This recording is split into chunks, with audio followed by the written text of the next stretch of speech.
Feeling that it might be the flu, I checked my daughter's temperature, and it was a high 102 degrees Fahrenheit. When I informed my husband about the situation and expressed the need to take her to the hospital, he surprised me with an unexpected statement. Actually, I'm heading to Hawaii with my parents right now. Despite my shock at his sudden revelation, I quickly shifted gears. I notified my workplace about my absence and decided to rush to the hospital in my car, which my husband rarely used. However, just then, my husband Michael and my mother-in-law appeared, carrying their luggage. My mother-in-law nonchalantly declared, "You can walk to the hospital. We're off to Hawaii." And with that, they took my daughter out of the car and drove away. I stood there, utterly stunned. The sound of my daughter's apologetic voice echoed in my mind, squeezing my heart. I immediately called a taxi, focusing on getting her to the hospital. Deep inside, I vowed to get back at my husband and mother-in-law. They would definitely face the consequences. I am Olivia Smith, a 38-year-old nurse. My husband, Michael, is 40 years old, 2 years older than me, and works as an office worker in a company. Our daughter, Emma, recently turned 8 years old. She has a quiet personality and often spends time reading books alone. Due to the nature of my work, I had limited interaction with the opposite sex, and I focused on building my career. As a result, I rarely participated in social gatherings. However, when I was 29 years old, a friend expressed anxiety about attending a matchmaking event alone. Despite my lack of interest, I accompanied her as moral support. It was during this event that I had a fateful encounter with Michael. At the time, he was also deeply immersed in work, missing opportunities to consider marriage. I found myself drawn to his dedication, warmth, stable income, and understanding of my profession. Unbeknownst to me, I was falling for him. To my delight, it seemed that Michael felt the same way. "I'd like to get to know you better, Olivia." Hearing those words made me truly happy. And so, we began a relationship with marriage in mind. Within a year, we were already married. Almost simultaneously, I became pregnant and gave birth to our daughter. Since we both initially agreed that having one child was sufficient, we didn't make any effort to get pregnant afterwards. And now, 8 years have flown by, bringing us to the present. Amidst all this, one day Michael dropped a bombshell. "My mom will be staying with us starting tomorrow. Please take care of her." His sudden announcement about cohabitation caught me off guard. I couldn't help but ask, "What on earth is going on? Why is your mom coming over out of the blue?" According to Michael, there had been a heated argument between his parents. During the dispute, his mother declared that she was leaving and began packing her bags. Naturally, the only place she could turn to was her son, Michael. So, abruptly, it was decided that she would be coming to our house tomorrow.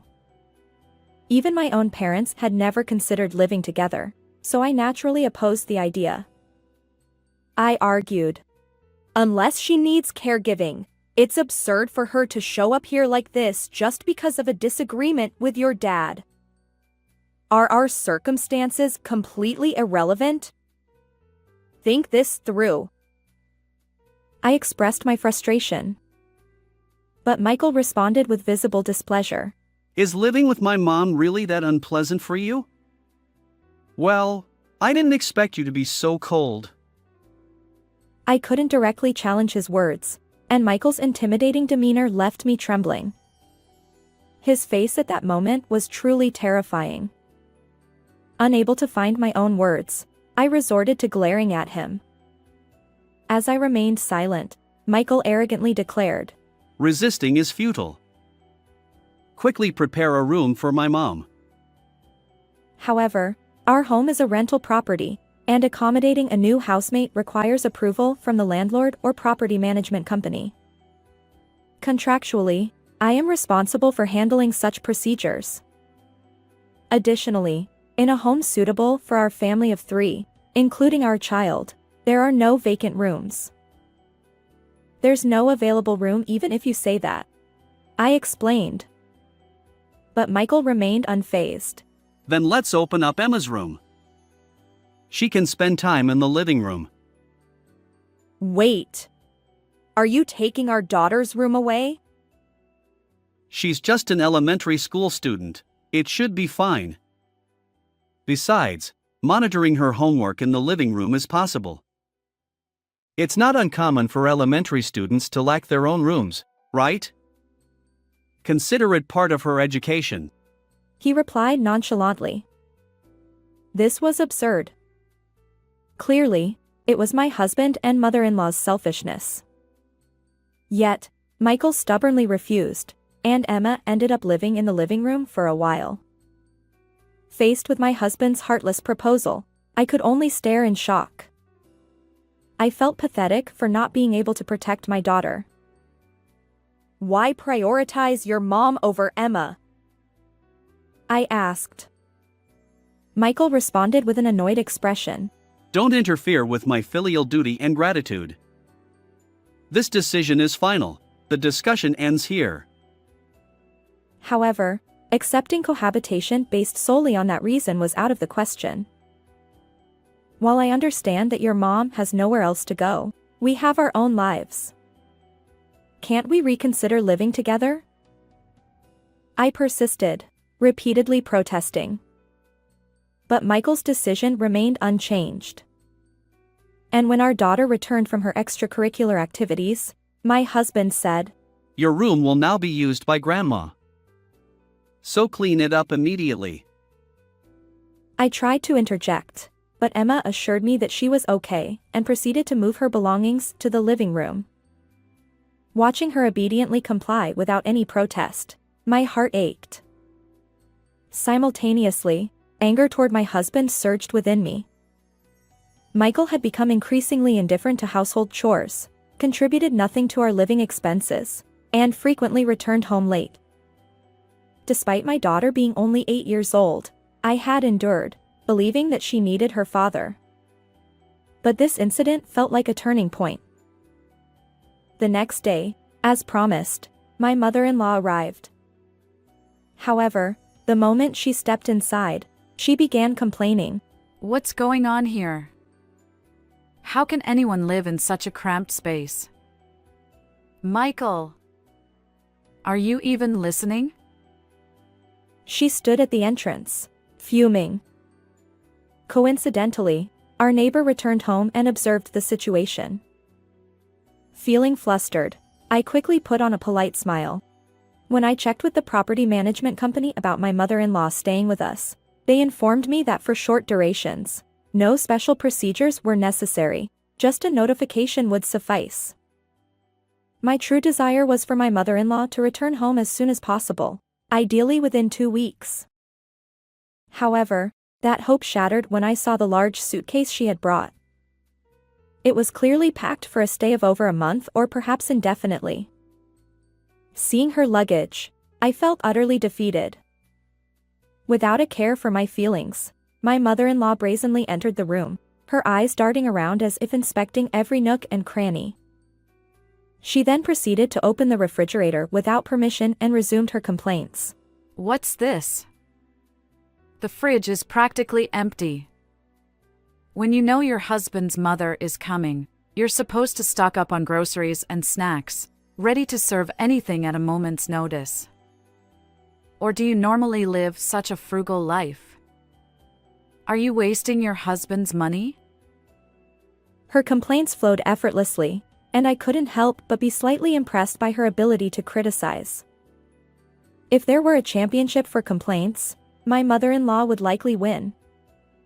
Initially, I had planned to go grocery shopping today, but her unexpected arrival disrupted my schedule. I had rushed to tidy up after work, leaving no time for shopping. How about ordering takeout since I'll do the shopping properly tomorrow? I suggested. Ignoring her snide remarks, I put on my best smile and asked my mother-in-law. But she promptly snapped back at me. What are you saying? Takeout is out of the question. A mother or wife who doesn't cook is nothing but useless. Stop trying to slack off and go shopping right now. Prepare main dishes, side dishes, bread, soup, and even dessert. She plopped down on the sofa, and my husband chimed in coldly. Listen to Mom. Go shopping immediately. And just like that, my hopes were shattered.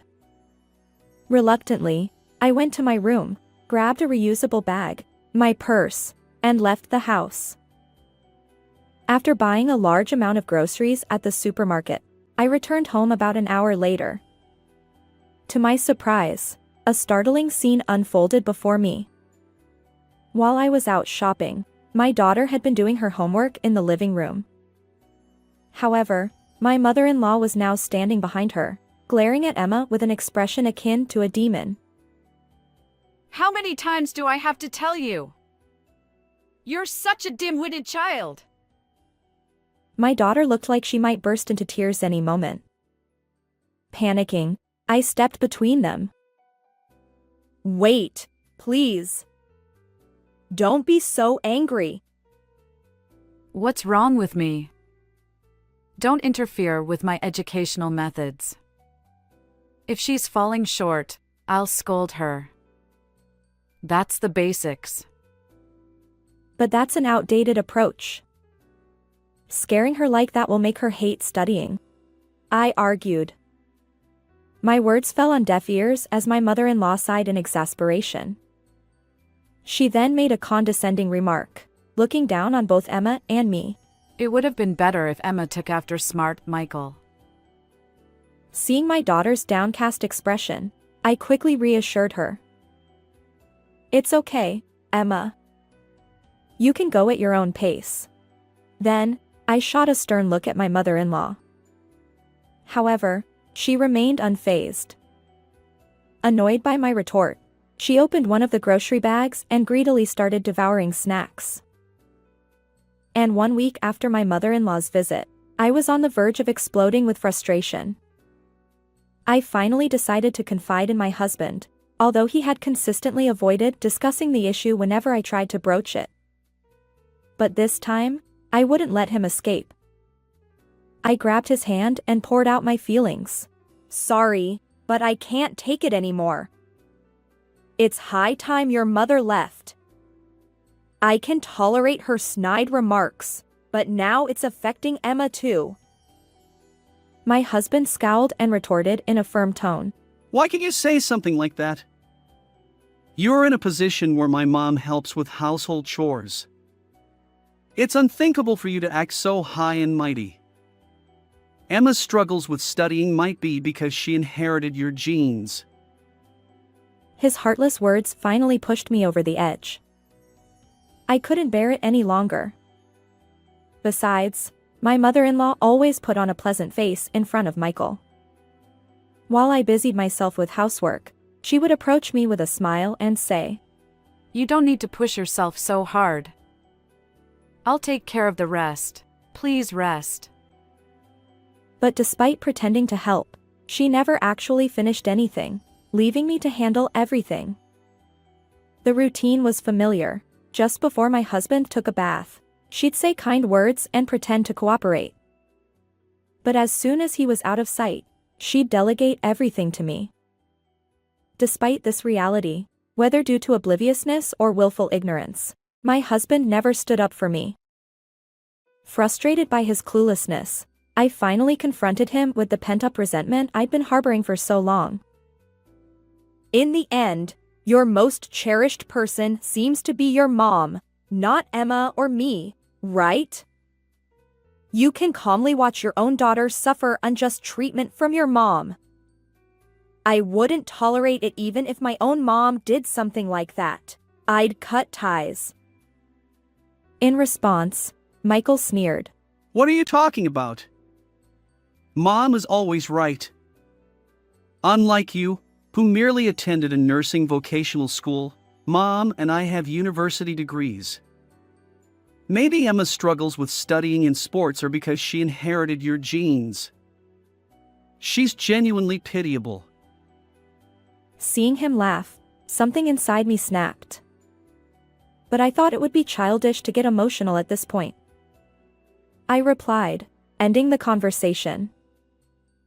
Maybe you're right. On another day, Emma, who usually woke up early, remained in bed.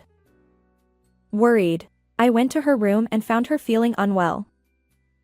Her temperature was 102 degrees Fahrenheit, and I suspected it might be the flu. When I informed my husband and suggested taking her to the hospital, he surprised me with an unexpected statement. Actually, I'm heading to Hawaii with my parents. Despite my shock, I quickly shifted gears. I notified my workplace and decided to rush to the hospital in my car, which my husband rarely used. But just then, Michael and my mother-in-law appeared, carrying their luggage. My mother-in-law declared, You can walk to the hospital. We're off to Hawaii. They took my daughter out of the car and drove away. I stood there, utterly stunned. As Emma apologized, I called a taxi and focused on getting her to the hospital. And in my heart, I vowed to get back at my husband and mother-in-law. They would definitely face the consequences. They probably never expected me to take such resolute action. With their punishment in mind, I continued to silently condemn them. And 2.5 hours later, despite growing tired of Michael's repeated calls, I reluctantly answered the phone. His voice trembled as he sought help, explaining that he had been in an accident on the way to the airport. Why did this happen? What were you doing with my car? I demanded. His response was sharp. Is that your first concern? Aren't you worried about our safety? Oh, I apologize. Emma is the only one I care about now. What's that? Well, fine. Just figure it out somehow. My car was a manual transmission, and although Michael was capable of driving it, he seemed to have forgotten how. But the accident was entirely his fault. I had warned him before, transitioning abruptly from an automatic to a manual car was dangerous. Yet, he had taken my car without permission, and I considered the consequences of his own doing. Dealing with the accident is eating into our flight time. It's your car, so you handle it. And why do you still have this difficult to drive, gas-guzzling, beat-up vehicle? Seriously, it's useless. He continued, criticizing my car. At this point, his complaints felt like the desperate howling of a sore loser. Feeling utterly detached, I responded with exasperation. So what? You knew my car was a manual. You deliberately took it out and caused the accident. Responsibility lies with the driver. If you collided with the guardrail, you'll cover the repair costs. Naturally, you'll also pay for fixing the guardrail. With those words, I unilaterally ended the call. Ignoring the persistent phone calls, I remained at the hospital with my daughter. Emma's fever turned out to be from a common cold, not the flu. She was currently awaiting necessary tests. Knowing it wasn't the flu brought relief. Since I had my phone on silent mode, neither my husband nor my mother-in-law distracted me. But then, a new message notification chimed. Had they switched to messaging after my phone calls when unanswered? Sighing, I checked the sender, and there it was, my father-in-law's name. Had he also taken Michael's side?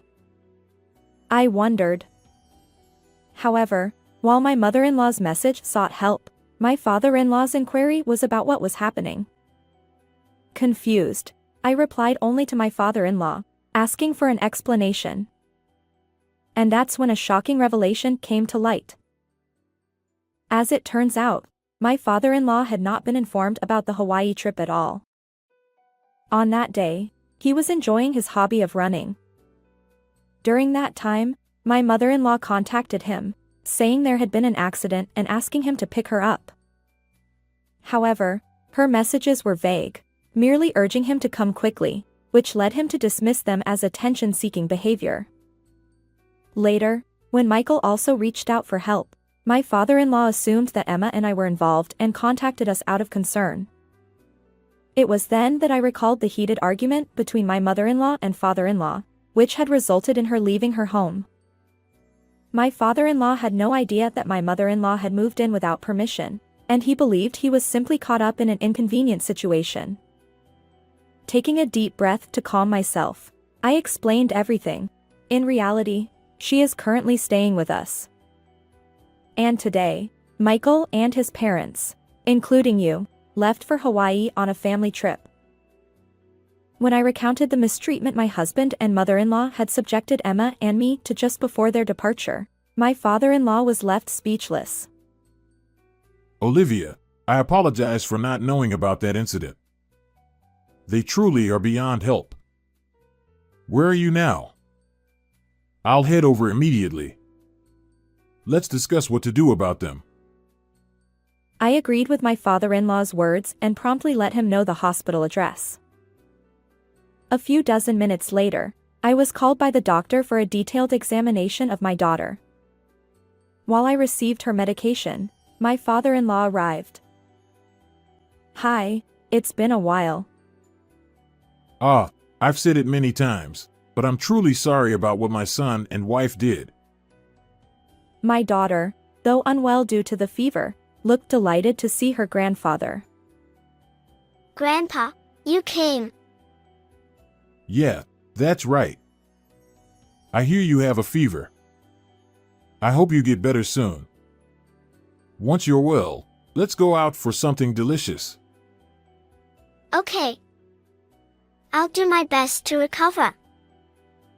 After being comforted by the warm exchange between my daughter and father-in-law, I decided to contact my parents and ask them to take care of my daughter.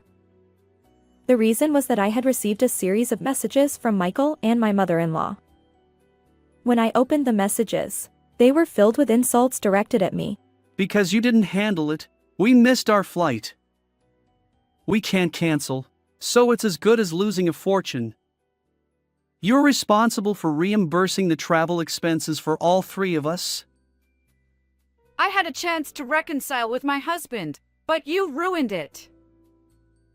I sighed and showed the contents of the messages to my father-in-law. Those two. He's furious. It's time to settle things with them once and for all.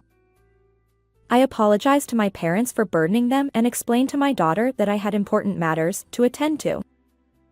Then my father-in-law and I left for my parents' house. I called my husband and mother-in-law to a casual restaurant. They arrived promptly, seemingly eager to voice their complaints directly to me. However, their expressions turned pale when they noticed my father-in-law sitting next to me. Wait, why is Dad here? What's the matter? Is it a problem that I'm here? Oh, right. You guys told Olivia that we were going on a family trip with all three of us. You even messaged her about it, saying it was a chance for you to reconcile. Both of them glanced at me, clearly taken aback. I calmly responded. I didn't contact Dad directly. It was actually Mom and Michael who reached out to him. Concerned, he contacted me. What family trip? Why am I suddenly part of this trip? Well. Mother-in-law and Michael were visibly flustered, trying to come up with excuses. But I already knew the truth they were hiding. Wasn't it a trip with your affair partner? I asked matter-of-factly. What? What are you talking about? Stop making baseless accusations. Exactly. Are you suspecting Michael?